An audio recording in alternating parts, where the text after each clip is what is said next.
Hello, on this episode of the Inventive Marketing Club, I'm going to be looking at lighting, audio and video tips that you can use when filming. And this is my advice when filming a presentation or an interview, the sorts of key things we're recommending customers do all the time for case studies or presenting FAQs.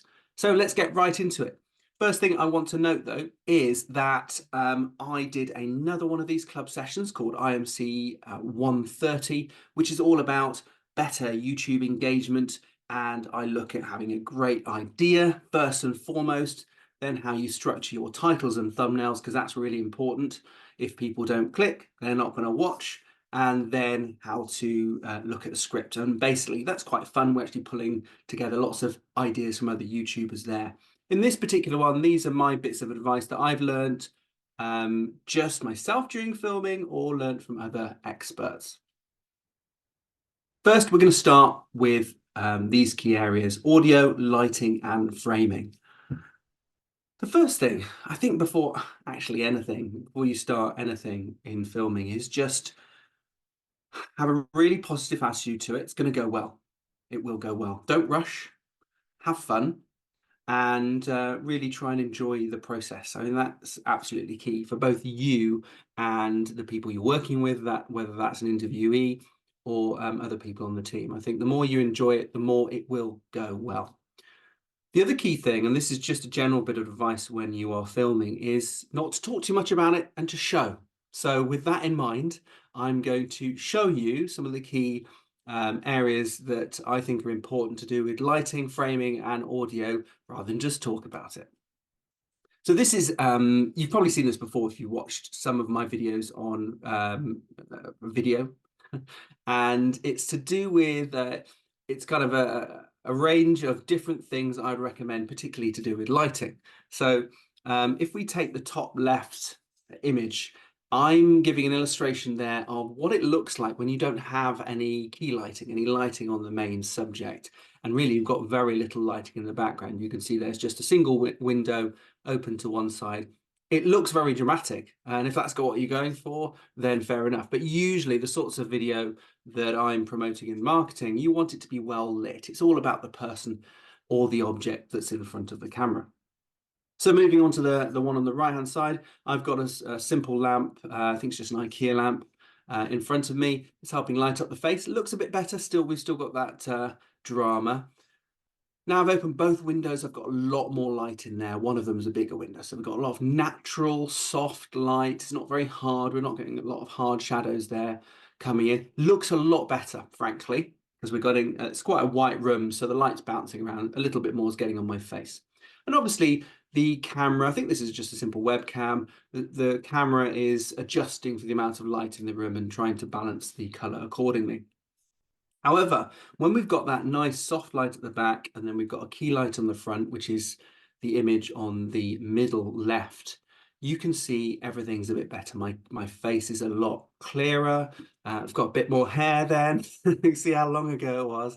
My face is a lot clearer and it just looks more interesting. And we're not so much focused on the background, much more focused on the person in front there. So this is just showing that lighting is super important, and I've achieved, I think, quite a reasonable look just using natural light pouring in through the windows to get those windows open, pull the blinds back, and then having a lamp on in front of you. Now for this setup that I'm doing while I'm recording this video, I do have a simple lamp off to the side. It's just reflecting off the ceiling, just giving a little bit of backlight. Obviously I'm using a green screen, so I don't need to worry about lighting up the background there.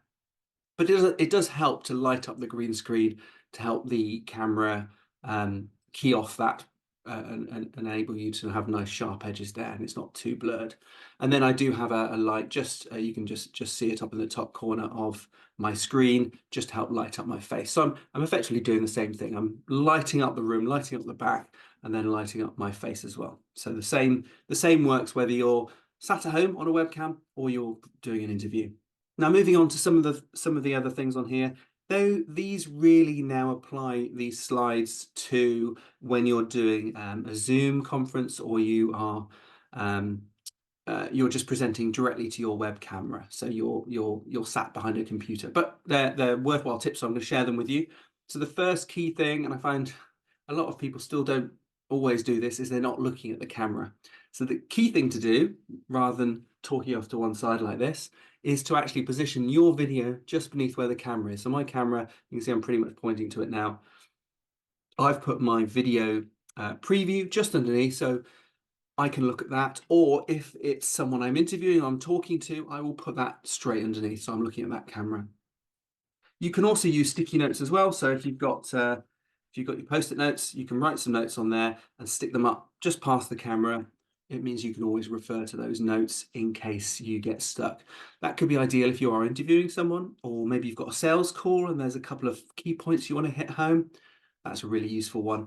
The other thing you could do is if you're interviewing someone on a phone, is there's no reason why you couldn't just put a few of those bullet points onto the back of the phone, just so you can go through them as you're talking.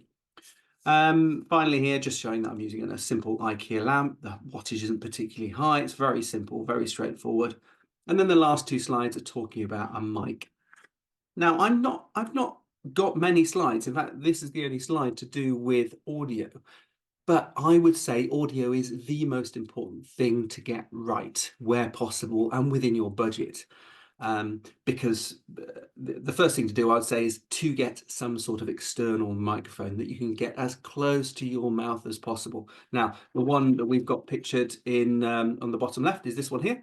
I'm not using it at the moment. I'm actually using one that's built onto the camera at the top. It's a beam forming one, so it tries to focus in on my on where it's pointing, and it will try and avoid sound and noise outside of a very narrow area. This one's similar. It has a broader focus. I find this as to be quite good in interviews. It's the microphone I used to use a lot when I was doing podcasting, but I use this one now, which I think is a little bit more focused, a little bit better. You can be the judge of that if you want to go back and look at old videos. But the key thing holds true is that just try and get an external mic, or try and bring the mic closer to your mouth. If you haven't got an external mic, you might, and you're using a phone camera for recording, which a lot of our clients would be, then maybe you can just use your hand cupped around the side, and that will help sound reflect into the microphone, which is on the end. So just try and get whoever's speaking as close to the mic as possible. It makes a huge difference. Okay, I think we've covered everything there. Moving on, and this is an important aspect that I've sort of talked about previously, but often haven't shared a slide of it. And I think the slide really helps illustrate why it's important. And it's called the rule of thirds. And I was actually talking to Dan Barker, a videographer, on this, and we weren't sure of the history of rule of thirds. We weren't sure whether rule of thirds is something that people do, which generates better videography and photography, or whether it's that when you have good videography and photography, it tends to fall within this idea of the rule of thirds. Essentially, we don't need to know much background about it, but essentially all you need to know is that the subject of interest should be on one of these points or lines. So in our example here, we've got a woman whose face is broadly on the intersection between these the lines on the left-hand side and the top. And then this looks quite natural. It looks quite interesting. It leaves a bit of breathing space on the left-hand side. You'll notice she's slightly turned in towards that as well. It feels comfortable to do it that way. If she was turned the other way, it would feel a bit uncomfortable. You should definitely play with that if you're doing some filming. You could move her onto the other side of the frame. That's absolutely fine too, but try and get, again, roughly her eye line to fall on the same line on the other side, but 1/3 over from the left-hand side. And then you would want her facing in on the other in the other direction. So that works really well for people. You could obviously put the person's head on the lower third. The problem is there's just going to be too much space above the head, and it's going to look like we're expecting something to come into the frame. And that's one of the things this avoids, because often what people will do is position people dead center. So in this example, the woman's head would be right in the middle square there. It just looks a bit strange. You've got a lot of space to either side, and you've got loads of space above. It just doesn't feel comfortable. So following the rule of thirds for video when you've got people like this works really well. If you have a landscape, I would tend to position the change of landscape between landscape and sky on either of those thirds, depending on what you're going for. If you want to show more sky, then you bring the landscape down to that lower third. If you want more scenery, then you would move it so there's less sky above. But that's something for you to experiment with. It's not a hard and fast rule. You will start to have a creative eye and use your own judgment, but I would definitely start thinking about this and trying different positions. You can, if you've got a camera phone, you can often switch on this grid, which is going to show this on the screen while you're filming, just to help get used to it, help set it up. Something also I'm going to share with filming, and I think it's really important. A lot of people are creating videos for TikTok and YouTube Shorts and Instagram Reels, and it's a lot of vertical video, which looks great. Great, works really well on a phone. We've got a huge vertical screen here. Obviously, vertical video is going to fill that, and that's something that's going to look much more interesting, much more captivating. I mean, you've probably seen landscape videos when you're looking at videos in portrait, flicking through, they just don't have the depth. So I absolutely understand having a portrait video when you are in a portrait mode. However, what I would say is it's worth filming in landscape. So actually turning your camera 90 degrees and filming like this for a couple of reasons.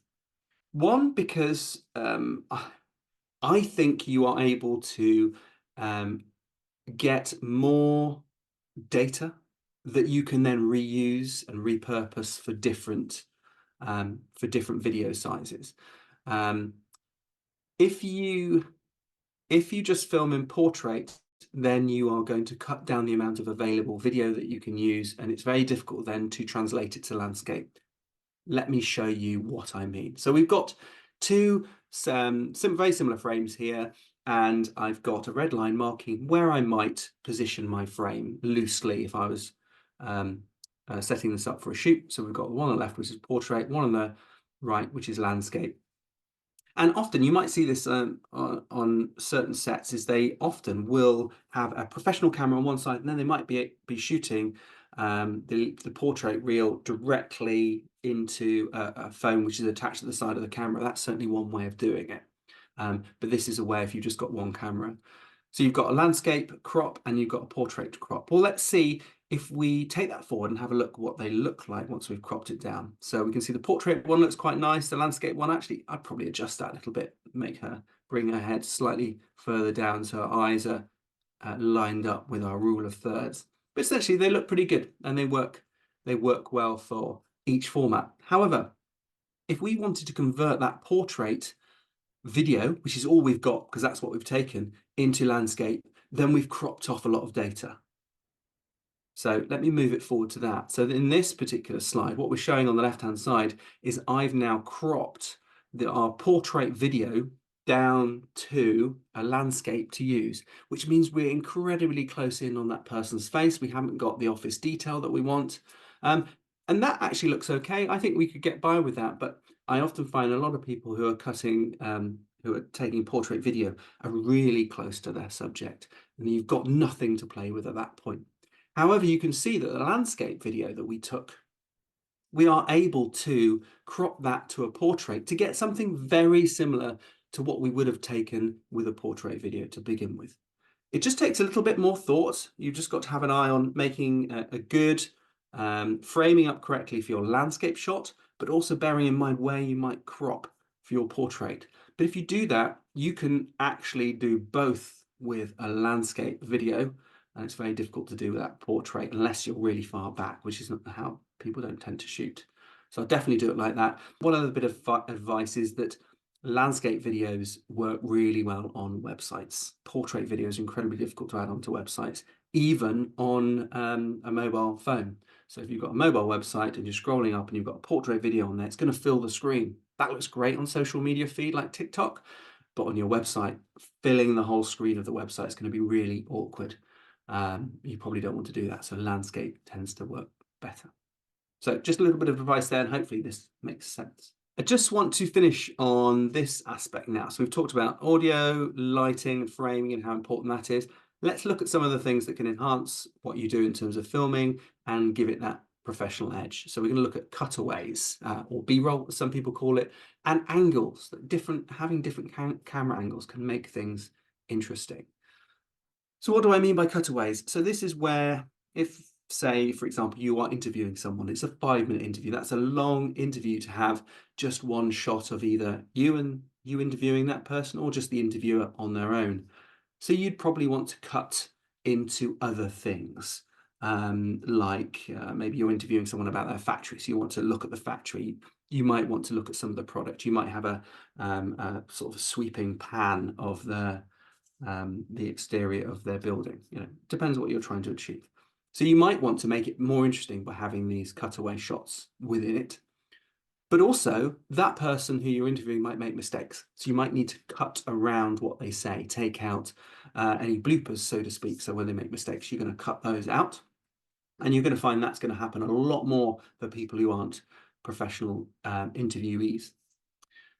So in doing those cuts, you will be left with a jump cut. And so that's where someone is talking away, you cut it out, an or a mistake they've made, and suddenly it just jumps straight onto the next thing they say, and it's very visible. That can be interesting, and I find a lot of YouTubers, for example, or anyone sort of doing social media video, that can be used to create quite a fast, interesting effect. But it can also be a bit jarring.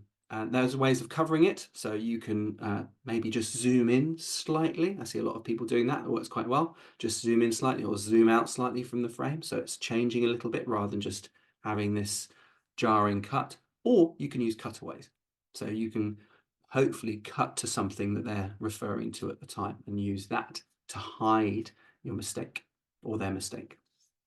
Key thing I would do is get more than you think. So if you're interviewing someone, make sure you go and have a look at everything that you, maybe you've done the interview first, so you then have an idea about what they've talked about. You can go and get cutaway shots for that. But if you don't know what they're going to talk about, just assume, go and take lots of video, get more than you need. Really important. So things like this is a sort of great shot, which could be really useful as a filler, because the nice thing about this shot, let's say you are producing some kind of article about crime or nightclub issues, I don't know, some news article about that, but something that's happening in town. You can use video like this, which is going to give an illustration of the situation, but it's not going to give away any personal information. There's no one who we can identify here, so it's ideal. So you could think about creating shots like this in even for an interview. Maybe there's a lot of people in the factory and you don't know if you can get permission for all of them to be in the video, but maybe you could get something where it's focused on a production line, so you can see maybe the bottles moving down the production line, and you've got people in the background in a soft focus, so we can't tell who they are, but it's quite interesting. Okay, something else that is going to work in terms of making your video more interesting and hiding those edits are camera angles. So I'm just going to run through a few of these and then we'll finish. So with the camera angles, I've got something, a sort of a standard setup here. This is actually from Dan Barker's studio. We actually went and did a shoot with him. He was actually organizing this for one of our clients, but I went along just to document the process because I find it fascinating. And so what we can see here is there's a lot going on, but if we take out some of the complexity, we've got a 2-camera setup. We've got camera A in the foreground next to his laptop, and that's the one that Dan's controlling and looking after. And then we've got camera B, which is off to one side at a slight angle. It's going to be zoomed in, and it's going to allow Dan's editor some choice in terms of cutting between and making it interesting and hiding edits. I've just recreated that as an illustration on the left-hand side. We've got camera A, which is quite far out. It's going to show quite a lot of the presenter, sort of almost a full body, not quite, but almost a full body. And then we've got camera B, which is slightly closer in. It's at a bit of an angle, but also, and this is important, the cameras don't see each other. So you've got to make sure that camera A can't see camera B and vice versa. That's really important. Otherwise, you'll have this annoying camera in the frame, or you'll have to crop it out. I have seen it where sometimes camera B might be further out of the frame. So you've got your main camera A, which is your professional shot, And then camera B actually shows maybe it's a bit more like this. It shows the people who are conducting the interview, maybe the interviewee, maybe someone operating a boom mic. It shows the whole interview going on in its technical glory, and that can look quite interesting too. So this is fairly standard. Let's look at another one. This is maybe where you are interviewing someone directly. So you're sat side by side next to each other. Quite standard for panel shows to do this sort of thing. You've got one camera that captures both of you, and then you've got another camera closer in, perhaps mainly focused on the interviewee. Sometimes you could have that camera to be roaming. So it might be that camera will sometimes be pointing on the interviewee, sometimes on the interviewer. But generally you'd want to, if you've got a small crew or you're just doing it yourself, then you want static cameras set up and then you can do the edit later. So this is just sort of an alternative really to the previous one. The other thing you can do with an interview like this, if you've only got one camera, so say you just got your phone and a tripod with you, you can set up camera A to focus on just the interviewee. So it's just got a shot of them in it talking to you. You can then have that interview with them. They can finish the interview, they can walk away.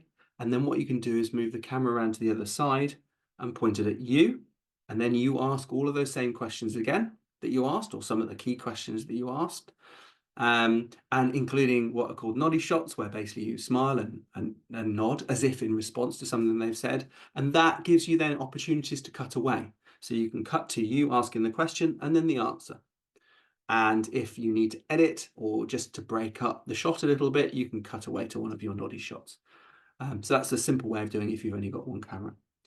Another one, and this is more modern really, and works really well if you've got a bit of software on your mobile phone. And this is what I did actually for documenting the shoot at Dan Barker's, is to use a little app, a Rode app, which is on your mobile phone, and it uses the front and back cameras of the phone to take video at the same time. So camera A is going to be the main back camera, so that's going to be the higher quality camera, and that's going to be on your subject. And then camera B is going to be filming you simultaneously and capturing audio and laying it all together. In fact, in this particular one, we could separate them out as two separate files. So it gave us a front camera and a back camera file, which you're then able to edit together. The nice thing about this, does take a bit of getting used to, because you can either put it on a tripod in between you, or in this case, I was holding it. So it took a bit of trial and error to get the right distance. Is you don't need to worry about setting up any other cameras. You've got one camera going, it's recording everything. And as you become more practiced with it, this could be something that's quite fast to get going with.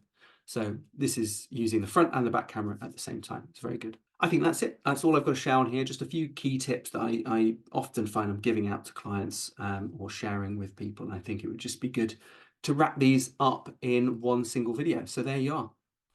Thank you very much for watching this episode of the Inventive Marketing Club. You can learn more and find other great episodes at ratherinventive.com/club. That's ratherinventive.com/club. Bye for now.